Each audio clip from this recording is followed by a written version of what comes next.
మీకు నా చేస్తూ అన్నం పెట్టి ఎన్ని రోజులైంది? 1975 డిసెంబర్ 12వ తారీఖున అనుకుంటా. అప్పుడు తిన్నదే ఇంకా అరగలేదు. ఇవాళైనా భోజనం చేసి వెళ్ళండి.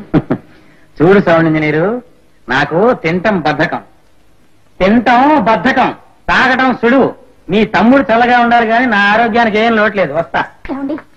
నా కోసమైనా నన్ను నాట్టే విసిగించావో కంసుడి వేషం వేసి కత్తితో ఖండాలుగా నరికేస్తాను. కబడదా బామర్ది, నాకు అర్జెంటుగా 333 రూపాయలు కావాలి. ఏమిటి బాబు గారు అంత ఖచ్చితంగా ఖర్చు చెప్తున్నారు? ఏముందో 33 రూపాయలు సిగరెట్ కొట్లో కాకాలి, 200 నవనీతం పట్టు చీరకి, పోతే మిగతా 100 మందుకి మాకి రాను పోను ఖర్చులు. నేనేమన్నా ఏం చేస్తారు? ఏముంది, సింపుల్. నీ అక్కని తన్ని తగిలేస్తాను. ఈ ఇల్లు నాది. ఓహో, అదే ఆ లిటిగేషన్. అయితే నీ అక్కని తన్ని నేనే బయటికి వెళ్ళిపోతాను. అమ్మా, తమ్ముడు చూడలే, అల్లుడు గారిని ఎదురుస్తున్నాడు. నీలా అందరూ భర్తని సపోర్ట్ చేసే భార్యలైతే ఈ దేశం ఎప్పుడో బాగుపడేది. ఏంటి? నా పెండాకుడు. చూడు బామ్మర్ది, ఈ ఇంట్లో నీ బాబుకే దిక్కులేదు. నువ్వు ఆయనకంటే తెలియగలాడు అనుకోకే. అలాగని ఆయనలా ఇంట్లోంచి పారిపోకు, నేను చిక్కుల్లో పడిపోతాం. అమ్మో, టైం అయింది.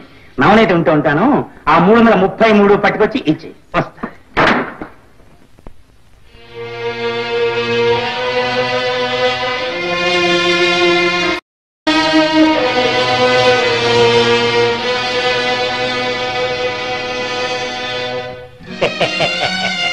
ఏం గోపి, ఎందుకు అమ్మేస్తున్నా?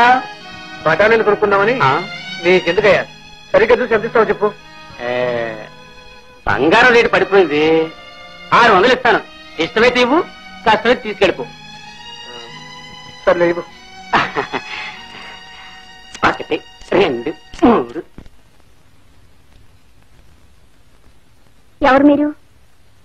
నేను ఉంచుకున్న అహోబలం బావమరిది. ఎందుకు వచ్చారు? ఈ డబ్బా ఆయనకి ఇద్దామని వచ్చాను. నువ్వే చెయ్యి. అప్పుడప్పుడు వస్తూ ఉండు.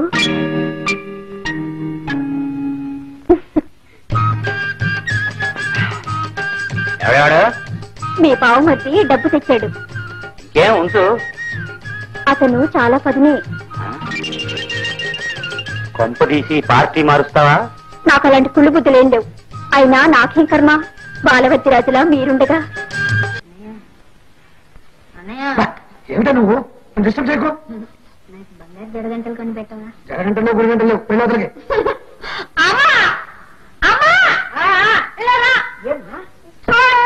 అన్నయ్య బంగారు జడగంటలు కొని ఇవ్వమంటే కొని కొనుక్కుంటున్నాడు. కొనిస్తే సొమ్మేం పోయిందిరా? అసలు సొమ్ము ఉంటేగా పోవడానికి.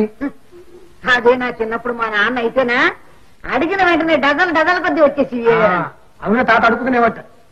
ఏమండి, కోటయ్య గారు ఉన్నారా? ఎవరండి మీరు? ఓహో, నా గురించి మీకు తెలియదు కదూ. నా పేరు చంగయ్య, మా ఊరి పక్కనే కోడేరు.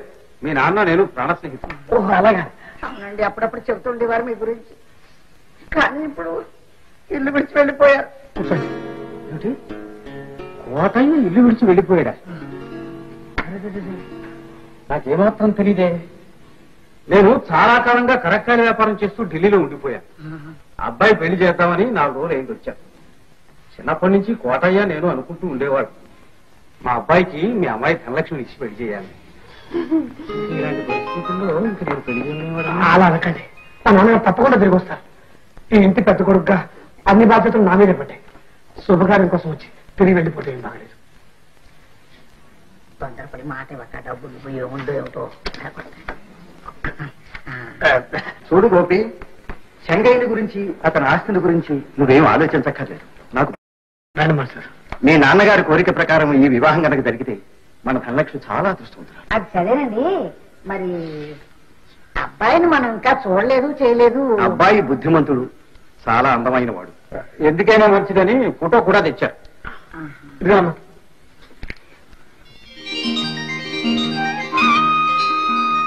అమ్మా, బుల్లమ్మ బుల్లన్నావు, చాలా ఉన్నాడు.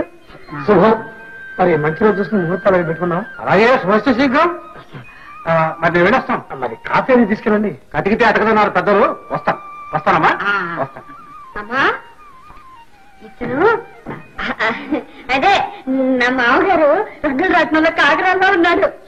సో తప్పు చూడబ్బాయి, ఈ పెళ్లి మనం చాలా ఘనంగా చెయ్యాలరా. ఈ ఊళ్ళో ఒక్కళ్ళు కూడా ఆ రోజున పొయ్యి అంటే కానీ వీల్లేదు. మరి డబ్బు నాయనా గోపి, పట్నంలో రంగనాథం అని మీ నాన్నకి తెలిసిన ఆయన ఒక ఆయన ఉన్నాడు. నాన్నగారికి ఎప్పుడు డబ్బు అవసరమైనా తనఖా పెట్టి డబ్బు తెచ్చుకునేవాడు. నువ్వు అక్కడికి వెళ్ళు, తప్పకుండా సహాయం జరుగుతుంది. అబ్బాయి వెంకటచలం, నానా గుత్తంకైకు రెండును ఉప్పు సరిపోయింది.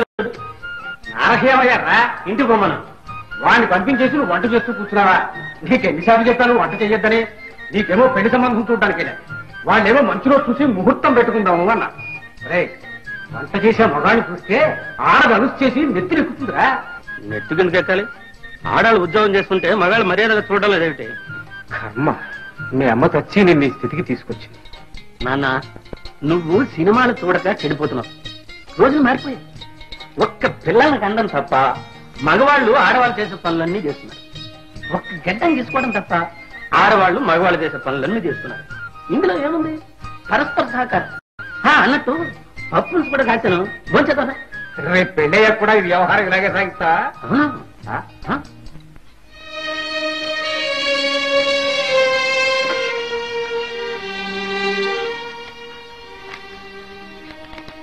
ఇదిగో 5,000 రూపాయలు. Thanks sir.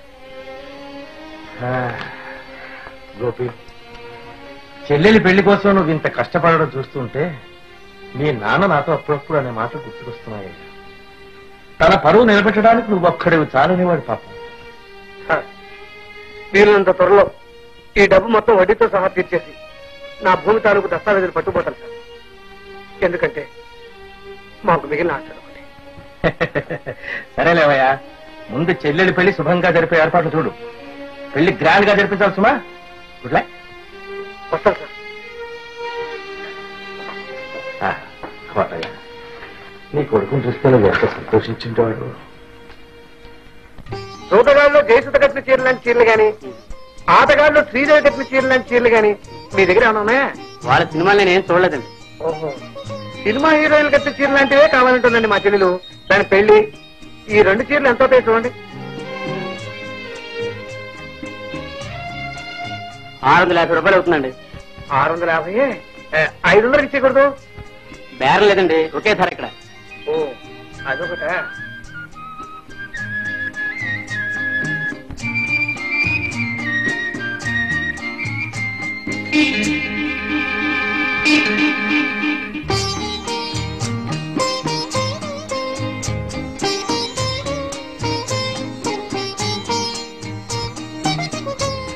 ఎంత అవుతుందండి? 950 రూపాయలు. ఏమన్నా తక్కువకి ఇస్తారా? లేదండి, ఒకే ధర, బేరం లేదు. ఆహా, మీ షాపులో అందరికి భలే ఐకమత్యం ఉందండి. ఎక్కడికి వెళ్ళినా ఒకటే మాట మాట్లాడుతున్నారు. బేరం లేదు, ఒకటే ధర. ఇవ్వండి, పార్సల్ చేసామండి. అలాగే.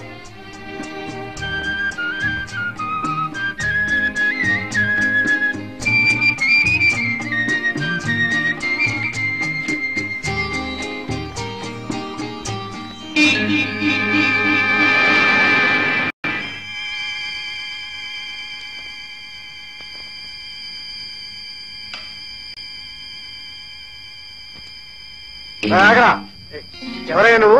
నన్నే ఎవరైనా అడుగుతున్నారా బద్మాష్? నా దగ్గర డబ్బు సామాను కొట్టేసి నన్నే దబాయిస్తున్నావా? ఎవరనుకుంటారండి నన్ను? పట్టుకుంటున్నారు ఎందుకండి? ఎందుక ఇప్పుడే అర్థమవుతుంది. ఏమండి ఏమండి చూడండి సార్, మీరు పట్టుకుని కొడుతున్నారు.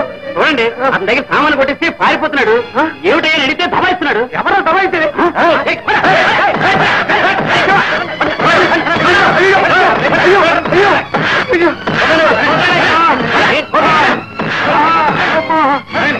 ఈ సామాన్లు మీకు దొరికినాయి కదా, వెళ్ళండి వెళ్ళండి వెళ్ళండి.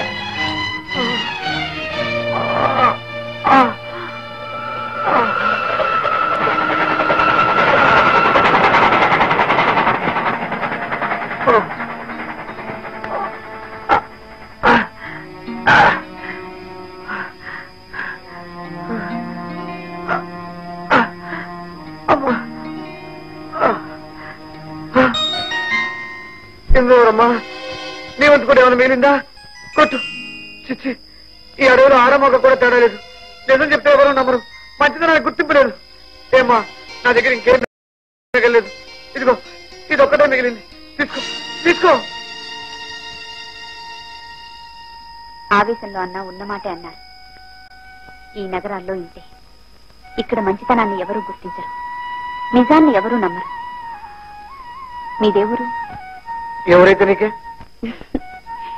న్యాయానికైతే అక్కర్లేదు, కానీ సాటి మనిషిని కనుక, మీకు జరిగిన అన్యాయం చూశాను కనుక అడుగుతున్నాను.